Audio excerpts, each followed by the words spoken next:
Hello friends, kitchen આર્ટમાં આપનું સ્વાગત છે. ફ્રેન્ડ્સ, તમે શું જાણો છો? મલાઈ વિના પણ ઘી બની શકે છે. હા ફ્રેન્ડ્સ, ઘી બનાવવા માટે મલાઈની જરૂર નથી. ફક્ત દૂધમાં એક વસ્તુ ઉમેરવાથી ઘીનો સ્વાદ પણ મસ્ત આવશે. તો ઓરિજિનલ દેશી ઘી ઘરે જ બનાવો. ખૂબ જ સસ્તું અને ચોખ્ખું.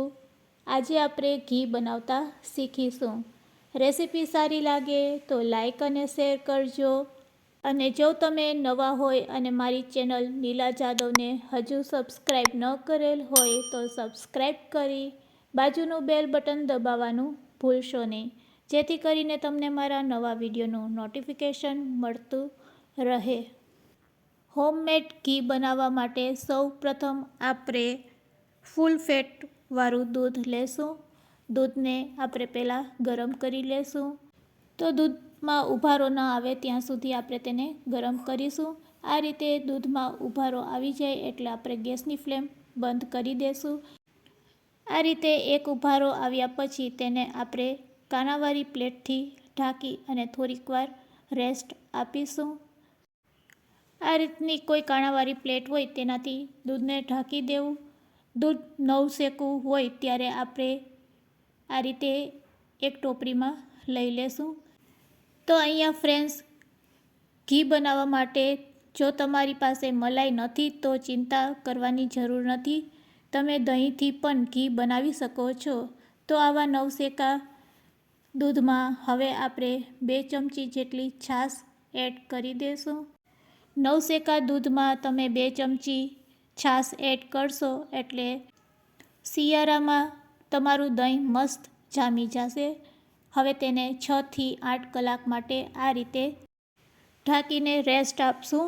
આખી રાત માટે પણ તમે રાખી શકો છો.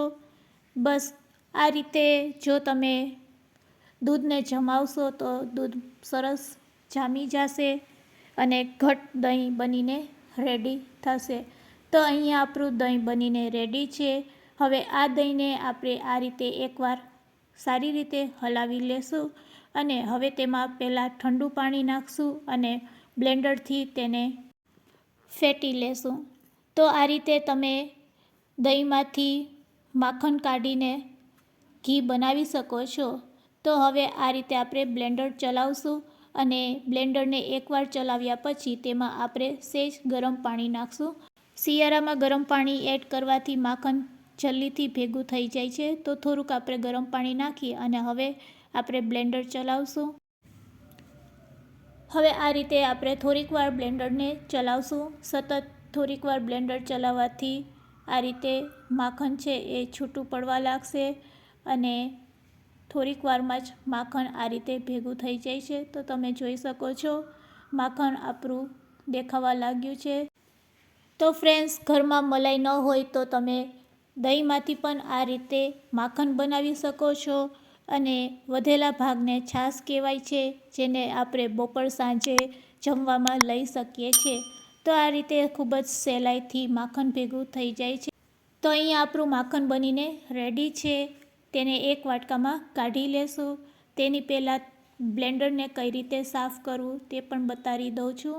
તો જ્યારે પણ બ્લેન્ડર આ રીતનું ચીકણું થઈ જાય ત્યારે ગરમ પાણીમાં તેને સારી રીતે ધોઈ લેવાનું. ઇલેક્ટ્રિક વસ્તુ છે તો આપણે તેને ગરમ પાણીથી આ રીતે ધોઈ લેશું અને પછી કોટનના કપડાથી લૂછી લેવાનું. હવે છાશમાંથી આપણે માખણ કાઢી લેશું. આ રીતે હાથેથી જ આપણે માખણ કાઢશું. હાથેથી વ્યવસ્થિત માખણ નીકળી જાય છે. તો હાથેથી જ આપણે માખણને ભેગું કરી અને હવે તેને આપણે એક વાટકામાં લઈ લેશું. તો આ રીતે તમે અઠવાડિયાનું માખણ ભેગું કરી અને પછી ઘરે જ શુદ્ધ ઘી બનાવી શકો છો.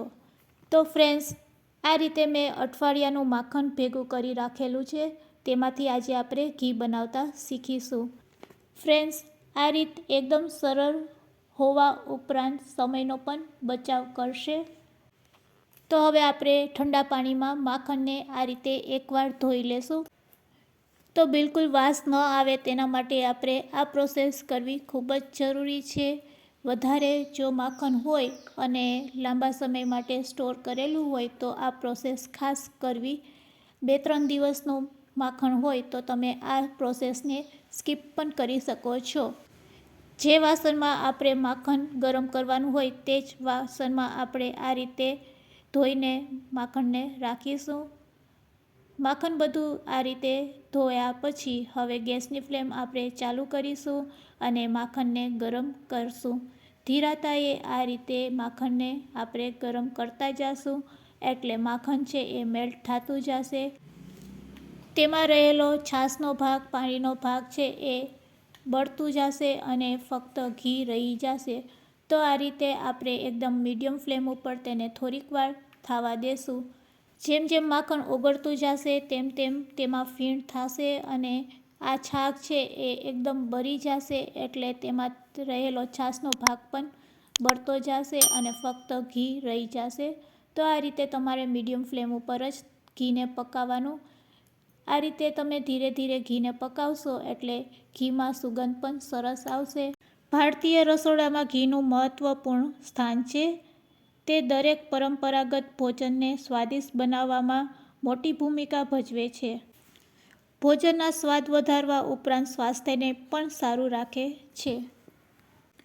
તો આ રીતે તેમાં રહેલો છાશનો ભાગ બધો જ બળી ગયો છે અને ફક્ત ઘી રહ્યું છે. તો હવે આપણે ગેસની ફ્લેમ બંધ કરી દઈશું. તો ગેસ બંધ કર્યા પછી આપણું વાસણ હજુ ગરમ છે તો આ રીતે થોડીક વાર તેમાં રહેશે એટલે ઘી આ રીતનું સરસ રેડી થઈ જશે. તો હવે તમે જોઈ શકો છો થોડીક વાર પછી આપણું ઘી છે એ એકદમ સરસ પ્યોર ઘી બનીને રેડી છે અને આ રેડી કરેલા ઘીમાં ફક્ત 1 ચમચી જેટલું જ કીટું નીકળશે. તો રેડી છે આપણું શુદ્ધ દેશી ઘરે બનાવેલું ઘી, મલાઈ વિનાનું, એકદમ ચોખ્ખું. જો તમે આ રીતે ક્યારેય ઘી ન બનાવેલું હોય તો એકવાર જરૂરથી ટ્રાય કરજો. ખૂબ જ સ્વાદિષ્ટ અને લાંબા સમય માટે સ્ટોર કરી શકાય તેવું ઘી બનીને રેડી થશે. આ રીતે બનાવેલા ઘીમાં ફક્ત 1 ચમચી જેટલું જ કીટું નીકળે છે. તો આજની આ રીત તમને કેવી લાગી તે મને કમેન્ટ્સમાં જરૂરથી કહેજો અને રેસીપી સારી લાગી હોય તો શેર કરવાનું ભૂલશો નહીં. તો રેડી છે આપણું શુદ્ધ દેશી ઘી, મલાઈ વિનાનું. તો હવે તમે પણ માખણમાંથી આ રીતે ઘી બનાવી શકો છો. આજની આ રીત તમને સારી લાગી હોય તો શેર કરવાનું ભૂલશો નહીં. Thanks for watching.